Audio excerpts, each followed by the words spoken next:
Hey crafty creatures, welcome or welcome back to Gray and Crochet. If you're new here, my name is Mads and I'm obsessed with crochet and I'm on a mission to crochet all the patterns from as many pattern books as I can. And because you're watching this video, you know I have finished another pattern book, and that is The Crochet Café by Espy. This book is filled with 26 delicious meals across 5 different courses. That is breakfast, lunch, snacks, dinner and dessert.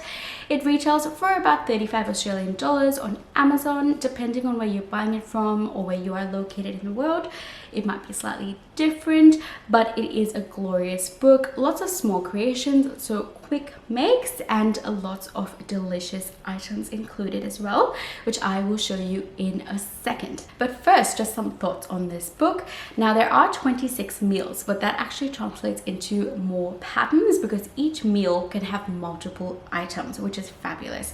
So if you just wanted to make, let's say, a cup of coffee, you could go to the breakfast section where there's a coffee and a muffin and just make that cup of coffee.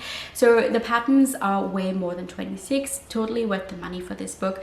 The makes are also fairly simple and quite quick to make, so beginner friendly in my opinion. There are just a couple things that I did find strange in this book.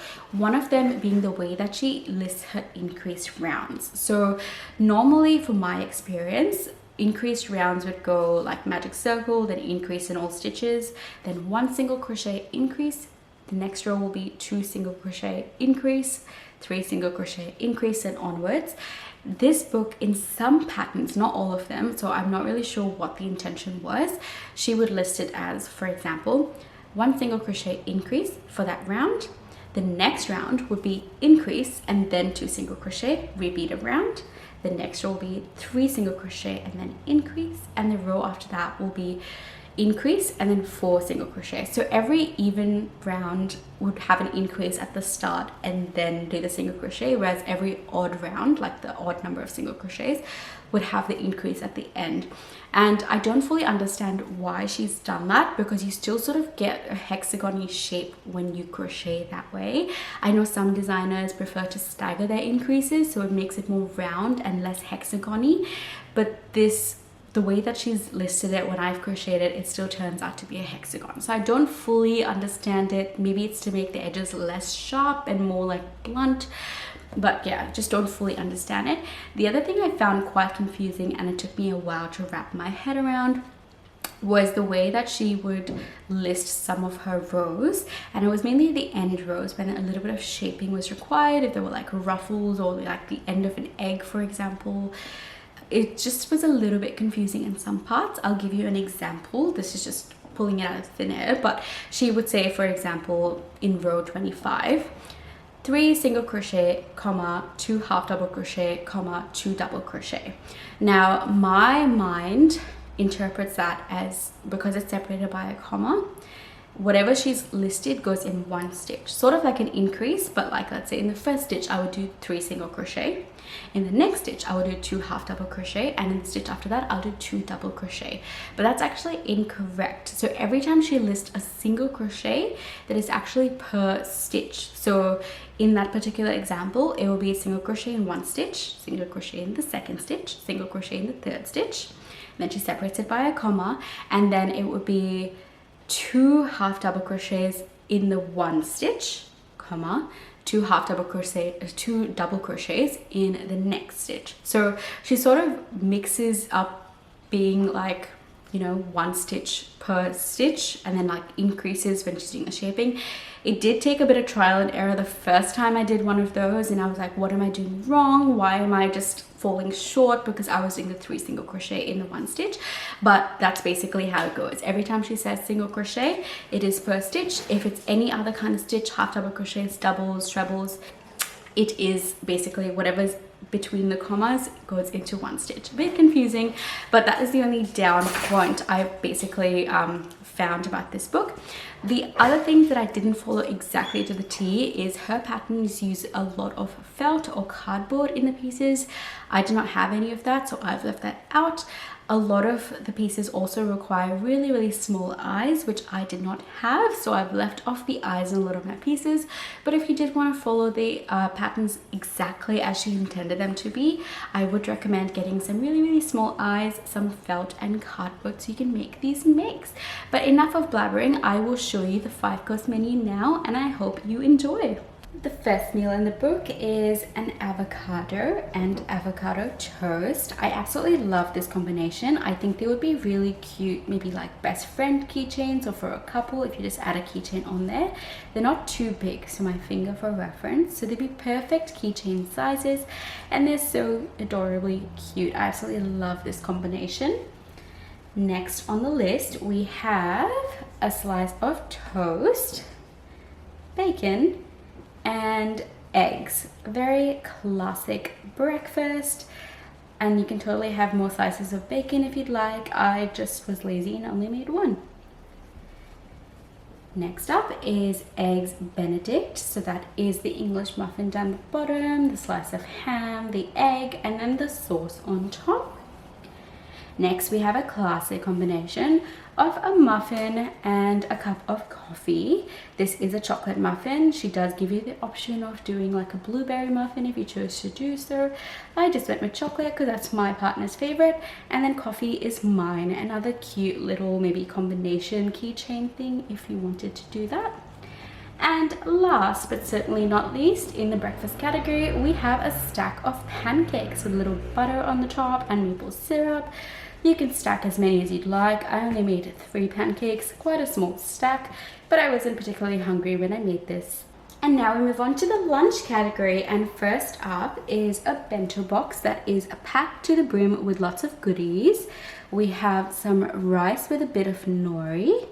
We have half a boiled egg, an octopus, 3 edamame beans, the other 2 are hiding down the bottom there, and 2 cherry tomatoes. I'm sure you won't be hungry after eating all of this. It is so packed. Next up is the delicious burrito, one of my favorites. And this actually does come out of the foil, and all of the pieces inside come out as well, so you can build it as you wish. But I am not going to remove it for the purpose of this video, because knowing me, I will lose some of these pieces. But in there we do have some meat, some lettuce, the cheese, which is the yellow bit, and a bit of sauce, which is the white bit. We've also got a falafel pita. All of this comes out as well. We've got 2 falafels, some tomato, onion, some lettuce back there. Delicious. You can, you know, discard off these tomato pieces if you choose to do so, because if you're anything like me, you probably don't like tomato.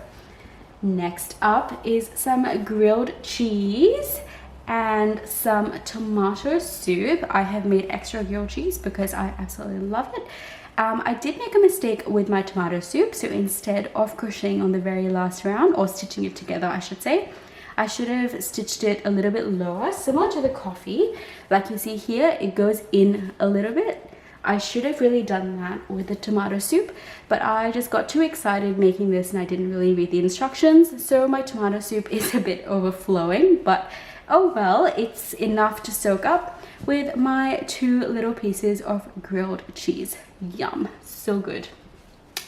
And the last lunch option we have is a hot dog with some mayo and ketchup, which is exactly how I like my hot dog. Lots and lots of mayo and then some ketchup to blend it down.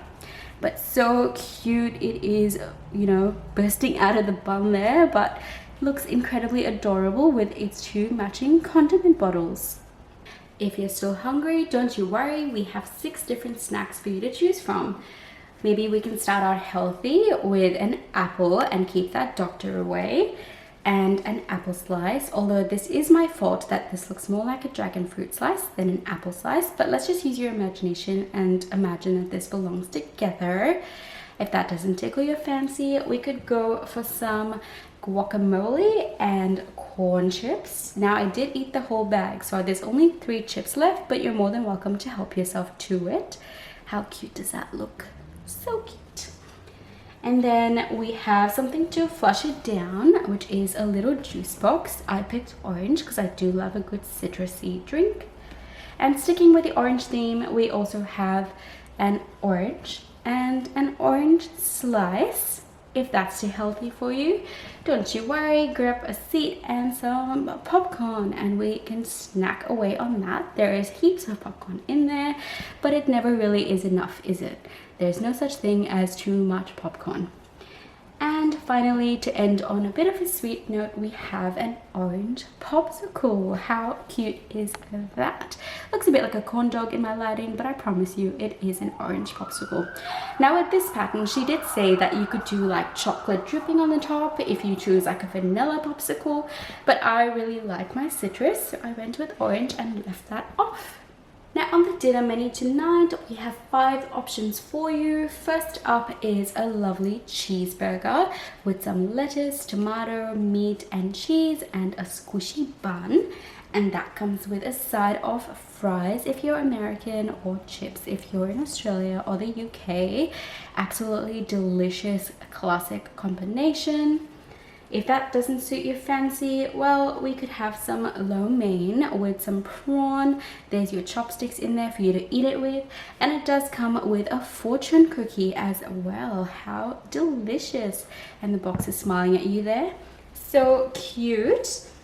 Next up, a beveragino of choice with a lobster, yum yum, some butter, and a corn on the cob.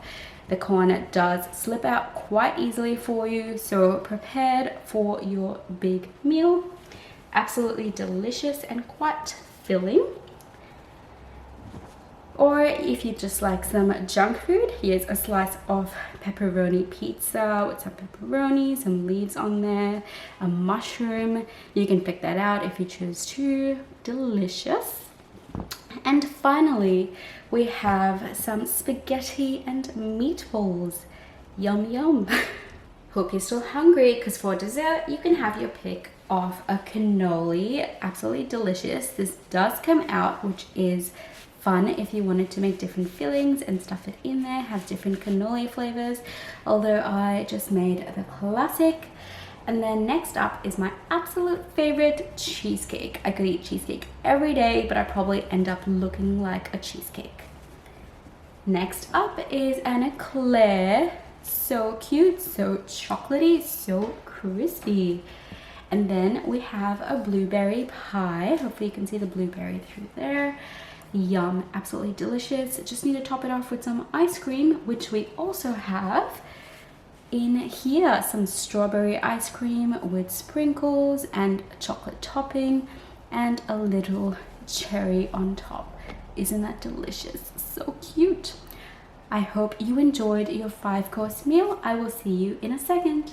I hope those patterns got you super hungry, because it sure did for me. So I'm about to run away in a second to have some dessert before dinner. I am representing my cupcake top. I don't know if you can see that from back there, but I am starving now and I just want to dig into some cheesecake. But if you did enjoy that video, please leave me a thumbs up and let me know in the comments below what your favorite pattern from the book was. Please also consider subscribing. I do try to make as many crochet books as I can and put out reviews just like this one, so you definitely want to stay tuned for when those come out. You can hit the notification icon as well to stay updated.